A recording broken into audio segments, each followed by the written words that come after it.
to God. Oh, damn, we're on, boys. Ben from Slowly, dude, thank you so much for taking the time to join us. How are you? I'm great, thank you. Thank you. How are you guys going? Oh, mate, we're living the dream. Nate's got the lipstick now. He's ready to party. So yeah, that is the dream. We've finally been able to check out the film clip for Nothing On. Well done. Yeah. That was fun. That was a good time. Thank you. Yeah, it's an explosion of color, isn't it? Yeah, we loved it. We actually said like, it is a really vibrant, fun experience. Like, it was just like a real. The song itself sort of like a really happy-go-lucky sort of time, and I feel like you did a great job of matching the vibe of the film clip to that. Yeah, I think it needed to be something a little bit tongue-in-cheek and frivolous, because I think if we took ourselves too seriously with a song like that, I think it just would have been a little bit on the nose or something. Yeah. With this, it is a bit of a new sound for you guys. It's a bit more of a, I like referred like a lot to like the 1975, which is a band I love. And I can really hear a lot of that sort of sound in there, which is a bit different. Have you had much response in that way of people being like, you're taking like what's going on here, or has everyone embraced it? Majority's been embracing it, which has been amazing. I mean, hell yeah. I don't check much of the comments and things. I stopped doing that a long time ago, so I don't. Smart move. Yeah, so I think it's just, it's important to me that we are making music that like keeps us excited about doing it, keeps it fresh, and all those tropes that you would have heard every artist say, but it's like you have to keep kind of reinventing the sound, or if you're not growing, you're dying, kind of thing. Yeah, so so yeah, it's been like really fun to just explore some new sonic territory. I think as probably everyone was over COVID, we, like everyone, kind of started being a little nostalgic with the way that they consumed music, because we're just like stuck at home, and I was listening to like a lot of just big throwbacks, and Go West and Genesis and Shaka Khan and Whitney Houston, and like just all fun the 80s stuff. vibes. Sick. Yeah, big 80s vibe. And then it kind of like landed. We had a few songs for the new record that landed in that world, and people started saying, and it was it was a crazy like happenstance that we ended up working with John Gilmore, who has like done some mixing and producing for the 1975. Okay. And so he mixed this song, like Nothing On, and he mixed Blueprint as well. It's been incredible to work with him. He's like just such a talent. But what drew us to him was the drum sound from the Beaver Doobie record. I don't know if you guys have heard that, but it's like insane. Like, you have to hear this record. You have to listen to a song. Is that the artist? I've never even heard of that. Beaver Doobie? Yeah, Beaver Doobie. She's from the UK, and just makes this really cool, like slacker indie 90s. I don't know. It's just crazy. It's really cool. But that's what drew us to him. And then we saw as well, we're like, oh, damn, he works with the 1975 as well. And then it's just kind of, it's landed in this world, and people keep making the comparison, and I couldn't be happier. They're like, I think they're a band that like just is constantly evolving. Yeah, for sure. Pushing themselves, unabashed, unafraid to do things that people might, thinks, a bit like that treads in that world of pop. It's such like especially coming from a heavy background, it's like something that I think that you touched on it right though. If you're doing something that you're passionate about, people see that. They can see integrity. They can see that if you're doing something because it's what you want to do. You're not doing it to sell more records or to get new fans. You're doing it because that's what you want to do. That's going to kind of transcend that. We really like trust. I try and trust our listeners. So, they can smell a rat. And I think if, I didn't want to, we're getting up to like the 4th record now. So it's like, you walk into this territory of like, sort of when you're writing, you end up like becoming like a caricature of yourself. Yeah. And you're like, what would I do in this situation? Because there's enough cookie crumbs for you to follow to repeat the same thing. And it's like, as much as that can like service your current fan base, or, you know, but it's like those records, they still exist. They don't go anywhere. Yeah, for They're sure. still totally. there if you want to go listen to them. So it's like, Yeah. But I mean, that said, I'm speaking now like the whole record is this massive departure. It's not like it's, you know, it's not, but nothing on definitely, I guess, kind of was on the fringe of what you would consider slowly, probably like a few months ago. And Yeah, for sure. Definitely. It's definitely yeah, leaning you into the get me. more, yeah, it's into the more pop stuff. Like, I mean, Blueprint is obviously more of that classic slowly sound. But I feel like you guys, you know, like, because a lot of people would have discovered you through Triple J and stuff like that. And I think you've got to be pretty open-minded to sit there and listen to Triple J all day, because the music taste is so wide. It's such an eclectic array of music. So I think like you guys being one of the few like often rotated guitar driven bands there, all of your fans are kind of open to hearing you do other things anyway. And you guys have always sat sort of in this weird sort of area of like, is it punk? Is it pop? Is it rock? Is it indie? So It's a good time. it's a fantastic time. Yeah. Thanks, guys.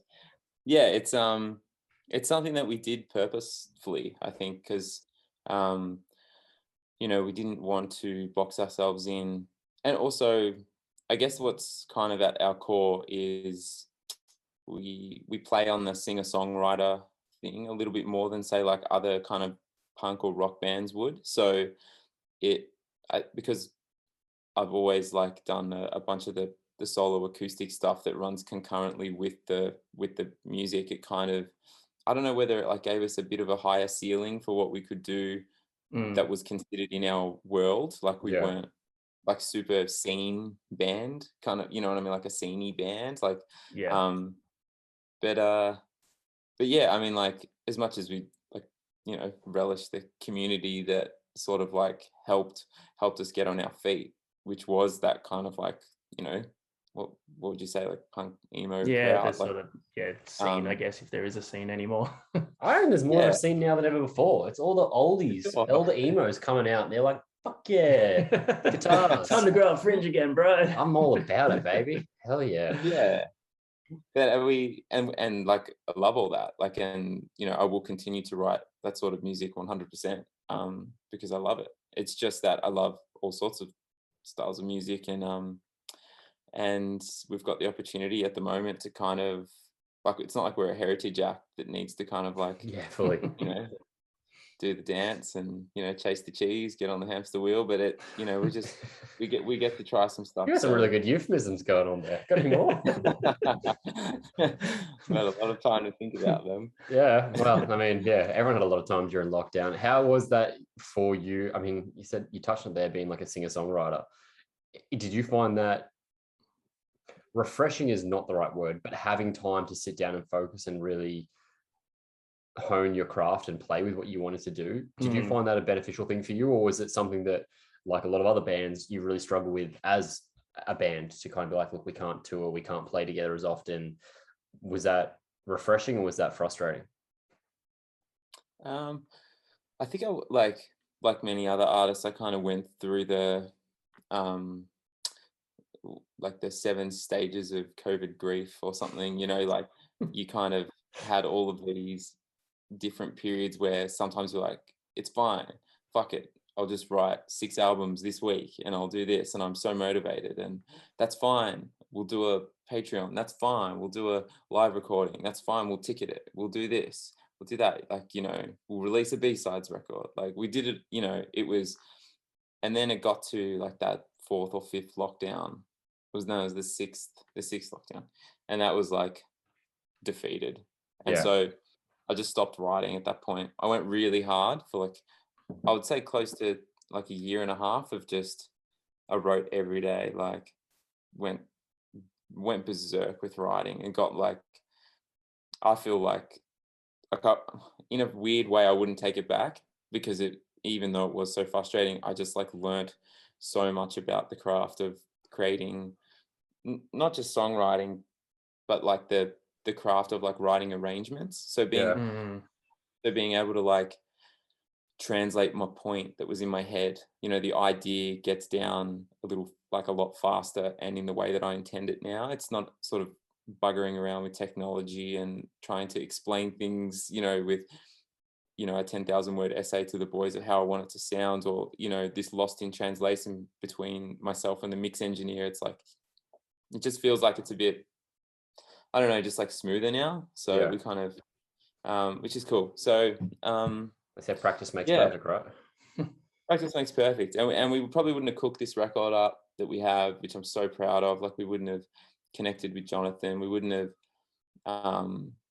yeah, there's lots of things that probably wouldn't have happened. But I don't know, maybe if COVID didn't happen, we would have just like released a really crap record and faded into obscurity because we got too cocky. So well, I don't know. you mentioned earlier that whole, like, you know, sometimes you can fall into the trap of becoming a caricature of yourself. Were there times through lockdown when you were writing and when you were churning out so many ideas where you just sort of sat back and go, like, think of a song that you thought was great 3 days ago and then just go, what the fuck is this? What am I doing? Like, what am I doing here? Did you have any of those moments? Oh, that's me constantly. But that's yeah, that's just not in COVID. That's like, yeah, I go life, through a man. lot of, yeah, that's life. That's a manic writing period where I get kicked out of the band group chat. But yeah, no, I've like, I wrote so much, and it probably gave us the time to reflect, to be like, what sort of band do we want to be? Like, how are we going to grow this thing in a way that's exciting for us, so that we don't feel like we're just like so it never feels like work, you know? So it's exciting, and that was the goal. And like, so far so good. I mean, we've been back with 2 festivals under the belt the last fortnight, and another one this weekend. So yeah. God, That's that unreal. must have been an absolute unreal, like, feeling to finally get back on stage. I mean, I haven't been on stage since, Yeah. 2019, and funnily enough, you were the last band that I played with. Like, Oh, really? That show at the in Newcastle. Yeah, that was the last show I played. So, not for wanting to get out there, but it's a good way to go out, I suppose. Oh, that was a sick show. Yeah, Like, we'll remember that for a long time. That was like, it was heaving, and we didn't expect it to be. It was so packed. But yeah, I mean, the festivals were an absolute elation. Like, we just, like, the Tassie one was like getting the cobwebs off a little bit, and a couple of members of our team got COVID 2 or 3 days before we left, so we didn't have, like, you know, we'd been kind of like, you know, planning this moment, like the first festival back, and then we kind of got pipped at the post, didn't have our sound person, and it was just and we, as you do in the downtime, had complicated our live setup quite quite a lot. So it was a little bit stressful, that first one back. But the second one that we played, Unify, last weekend, or the weekend before, I don't know, I've lost sense of time, but it's recently, it was incredible. Like, it was just, we had the whole thing like multicam filmed, and recorded, like, and so it's getting mixed at the moment, and it's just yeah, it was sick. That's so fun. And is it Full Tilt you've got coming up? Full Tilt this weekend in Melbourne, yeah, and then cool. there's a Brisbane one, and then we're into tour April, May. So amazing. That was your next step. When's the next tour for you guys? So April, May. That's so exciting. Yeah, end of April, and then through May. So you'll have to hit me up, or I'll sort you out for some tickets. And I'm a dickhead and decided to leave the country in May, but he can go. I'll be here. No. I've got my first tour back overseas in May. But, oh damn, where are you headed? Back to the UK. So crazy. What is that for? Is that It's some of the brands I work with on the. So this is the fun project. I also do fitness as my main job, and I've seen your Instagram. I've seen it. I'm sponsored by a few companies in the UK. So yeah, heading back over there, and we'll be going to some music over there, which is really exciting. I get to finally see some bands that we haven't seen in a very long time, and some that we've like made friendships with now, which is super cool. So I'll still get to do some of this stuff, but yeah. Unless it's like the end of May, then I can sneak it in. I'll be back by like 21st. Figure it out. Yeah, for sure. So, like, one thing that I've always noticed about you guys, or whoever runs the socials, is you've always been so just easily approachable on socials with your fans. Like, there's always like interaction between the fans, always like comments backwards and forwards. And I just think it's so fucking admirable, man. Like, it's so cool to see. Is that something that you guys like really hold close to you, is to keep that connection with your fan base? For sure. Yeah, I do most of the socials.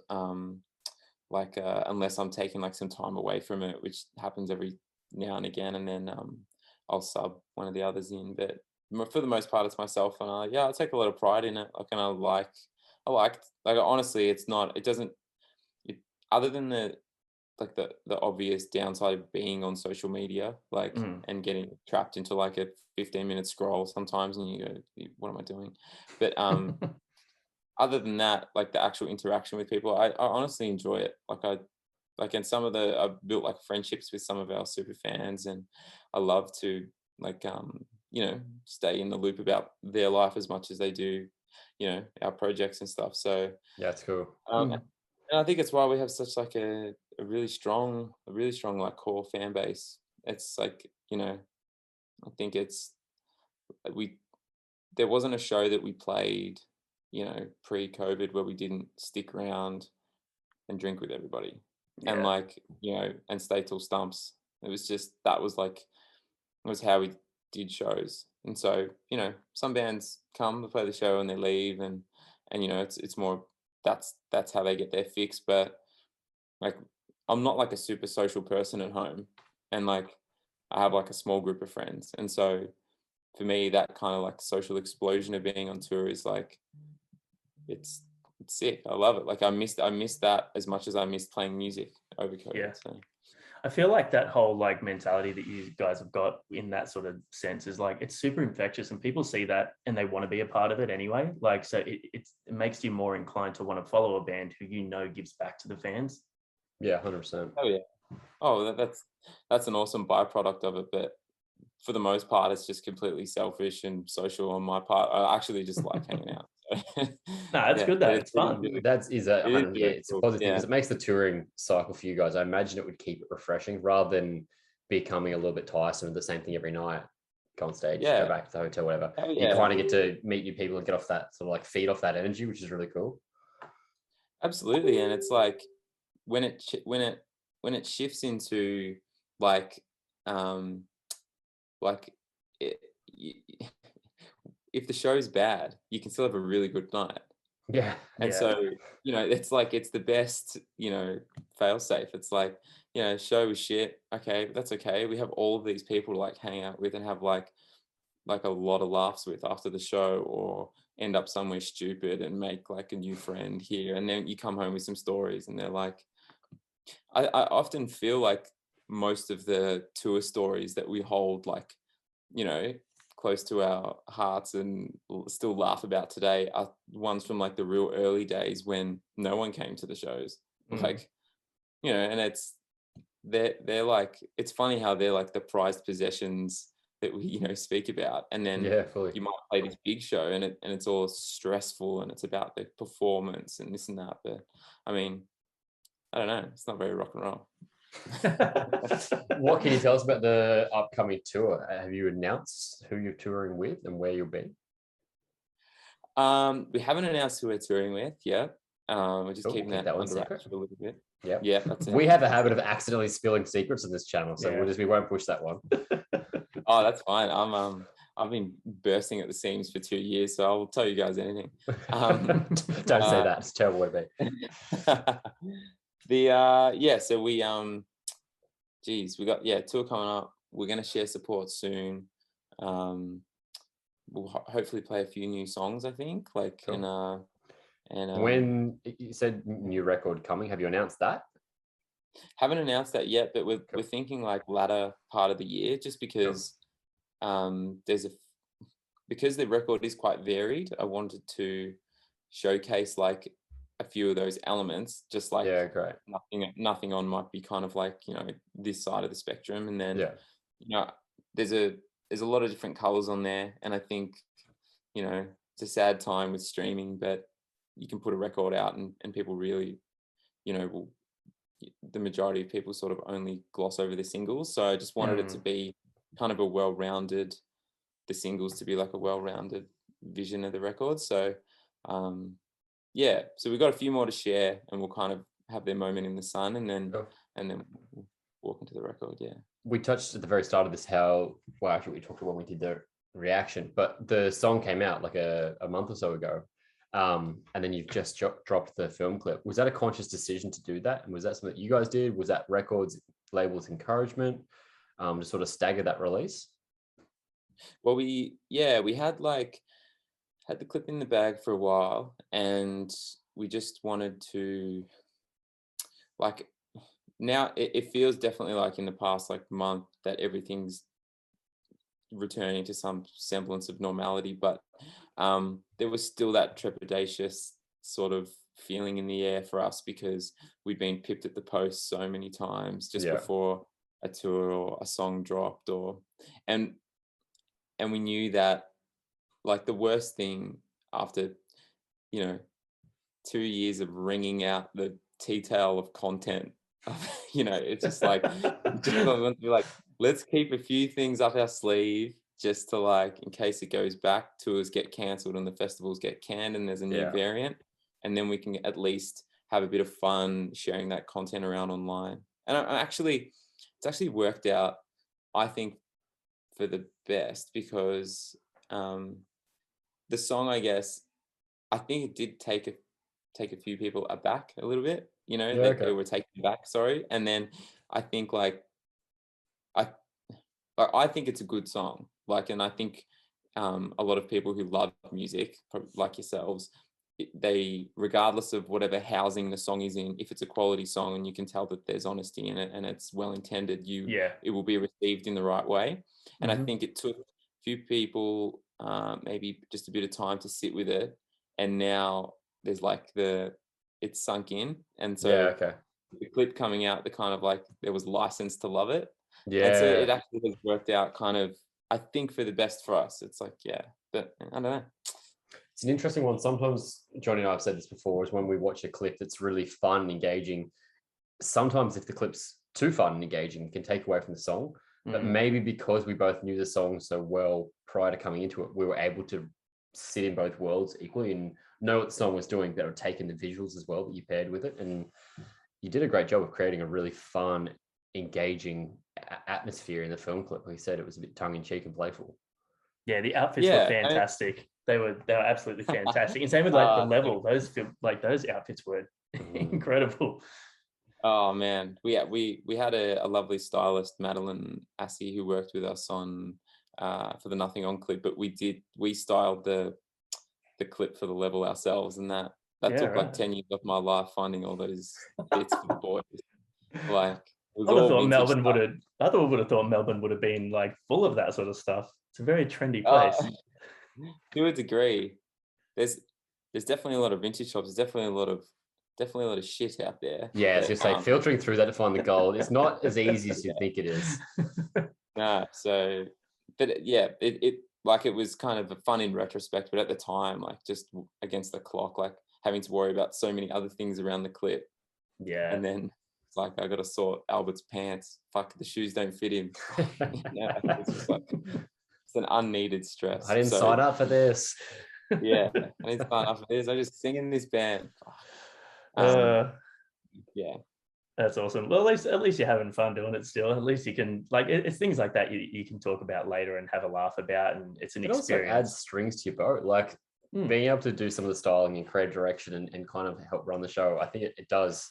There are all those little things that you don't realize at the time how much they, like, notch up your skill set for further down the track. Absolutely. You've nailed it. That I think that's something we've never shied away from. We always, like, kind of, run at the opportunity to get involved. And, when we're planning a video photo shoot, it's never an email chain. It's always like, we're on the phone, we're on Messenger, sending ideas at 2 a.m. in the morning. Like, we're very involved with our creative team with that kind of stuff. So it's like it's none of it goes through our manager. We're just like, we're in the weeds, with the team, and we want to help. So, and some of, like, the fruits of that whole, like, the songwriting hub that was COVID, it was like, I kind of got the production skills up, and then just naturally I've been sort of fed like some production work from other like friends, bands of mine. Like, I don't know if you know Yeah, Beck sick. Stevens, and do you know guys know Luca Brasi? Yeah, love Luca Brasi. Yeah, love Tyler from Luca Brasi. So I've been working with him a fair bit, and it's like, it's like that wouldn't have happened if I didn't like throw myself in the deep end with that sort of stuff. So Yeah, if there's one lesson to take, it's just like give it a shot. Yeah, hell yeah. Hey, This channel wouldn't have happened if it wasn't for giving it a shot. Yeah. I didn't know I'm what we were loving doing. the LED sign. Is that LED in the background? It is. We've got a new one coming next week, which is Man. even better. Who We're, made that? Kings of Neon. They're like a neon. They're the best. They've been so easy to work with. I literally just send them my designs and be like, I want to do this. This is how I want to do it. And they just like, here's what we think could work. Here's our other option. Our next one, because we're about to move studios. I'm building another studio above us right now. The next studio is going to be even better with a better neon. So always upgrading. Yeah, whenever you get up this direction, you can come and hang out and check it out. It should be fun. Sure, for sure. Where it's Newey, yeah? It's Newcastle. Central Coast, so halfway between Newey and Sydney. Yeah. Okay. Yeah. Stone's throw of each, really. Yeah. What'd you say? A stone's throw of each. Stone's throw Everyone of was each. dropping cool little euphemisms, man. I wanted it. I know it was pretty lame, but I wanted to have a crack too. I wasn't having a go. I just didn't understand you. So we're gonna have a little bit of fun now. Yeah, now that the boring part's out of the way for you. Now that we've talked shop, I like to get people to send in like little games that I play on my Instagram. You've probably seen them. So I put out the call to do a couple of would you rather questions for you. All right. Just a warning. Normally, Johnny's taste is the worst, and the people that like Johnny are also the worst. Yeah. So generally, I love them. Well, I mean, like the first one is who would win in a fight, Johnny or a baby? I don't know how you're supposed to answer that, but baby, hands down. You steal candy from them, they'll beat you up. Yeah, okay. So the first one is, would you rather be able to time travel to the past or the future? Oh, past for sure. No brainer. Yeah. I've seen enough already of whatever is happening to this. Yeah, it can't be getting better. I have a follow-on question to that. Why the past though? What is there something you'd want to change? Or just you want to experience it again? Or yeah, I think I would just like to go back to a past era of music or see, like live through the time when computer recording didn't, wasn't available, and I just think it would just been a really different time, Have you ever watched Midnight in Paris? I have seen Midnight in Paris, love it. Yeah. That's the vibe I'm getting from what you're saying there. It's like going back to that like golden era for you of what you enjoyed, the music you enjoyed. I just want to be a teenager through the hair metal era. Totally. I watched like some of the Beatles doco just the other day. Like I watched some of it. They Get Back one. Yeah, and it's like they're playing, and it's like a perfect performance, and if no in-ear monitors, no crazy, they got like one foldback speaker, sometimes no foldback speakers. Like it's crazy. It would have been crazy to go to a show and just like, I think it was like the barriers of entry of being in a band were higher, but the crazy quality of musicians back then, because even myself, like all the time now, I'll write a riff, write a chord progression, play it once into my computer and loop it, and then I write the song, and then I'm like, how do I play that? Whereas you needed to play like the song start to finish, like to record it back in the day. It's like it would be cool to just be amongst it and then come straight back. Yeah, for sure. Yeah. Use all that you've learned. Yeah. All right. Would you rather give up playing music forever or give up listening to music forever? Oh, give up listening for sure. I mean, like I'm so tired most days from listening to my own, dribble. I'm like, don't feel like listening to anything at the end of the day. I consume music less and less as I get older. So I definitely choose to make music.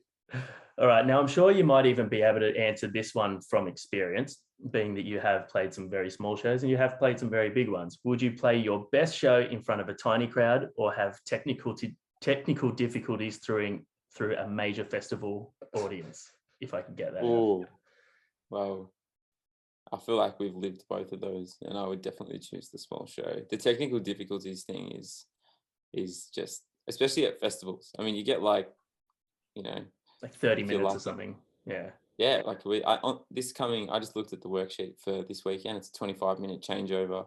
Oof. And like when you have a lot of gear and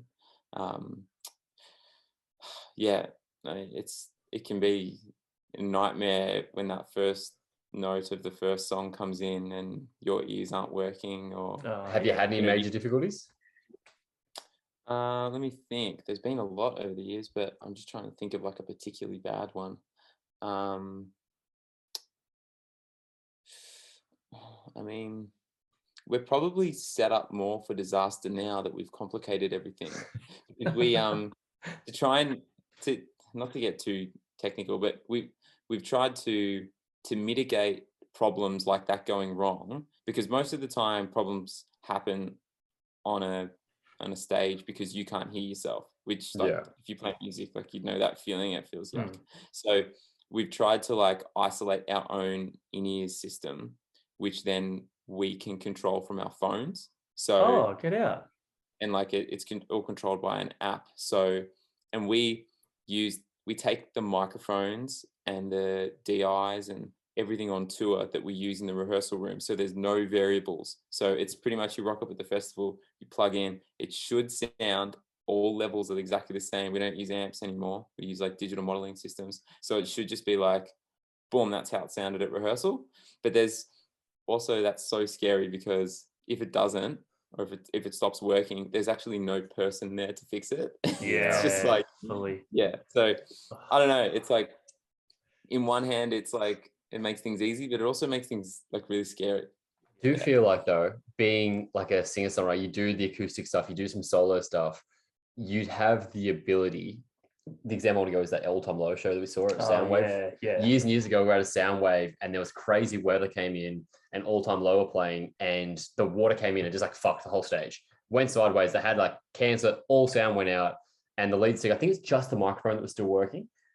And he came out and did like a cappella of one of their songs by himself. And I think he did 3 songs. There was like 3 songs left in the set. He just did it by himself, just singing, and the crowd sang with him. And I was never a big All Time Low fan. I was just like instantly converted because I was like, that's a dude that one knows how to perform, took control of the situation, and just used the thing that he had. And I feel like you could do that as well. You're like a guy that could do a solo thing.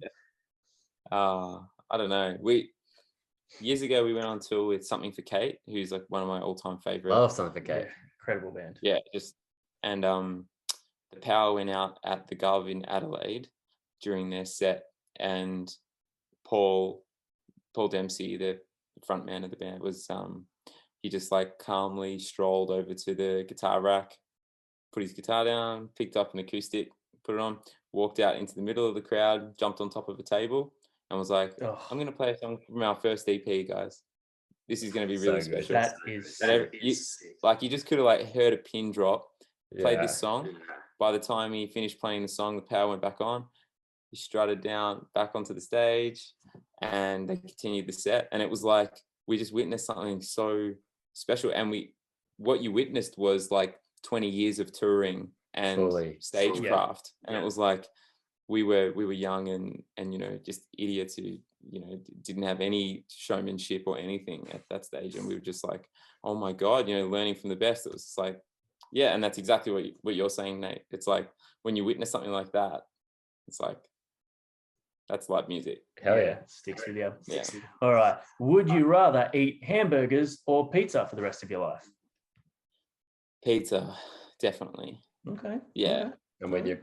Would you rather lose coffee forever or lose wine or beer, whatever you prefer, forever? Yeah, I'd keep coffee. Keep coffee, yeah. That's like 90% of my personality is just caffeine. I'm a macchiato. Well, there you go. Our viewers now know a little bit more about you, and they can buy you a coffee if they see you sometime. Oh, hell yeah. Definitely won't say no to that. It's been a joy to chat to you guys. Thank you for having me. Yeah, no, our pleasure, man. Back anytime. And we look forward to seeing what comes next. yes, we will. Well, I will see you on tour. I'll try. Oh, hell yeah. All right. Well, let's have a beer and we'll send Nate a selfie. Sweet. He Great. gets enough of those from me, just randomly at like 2 a.m. Oh, Hi, another Nate. one. Great. Add to the collection. Thanks so much, Ben. Really appreciate it, man. No worries. See you, dudes. See you, man.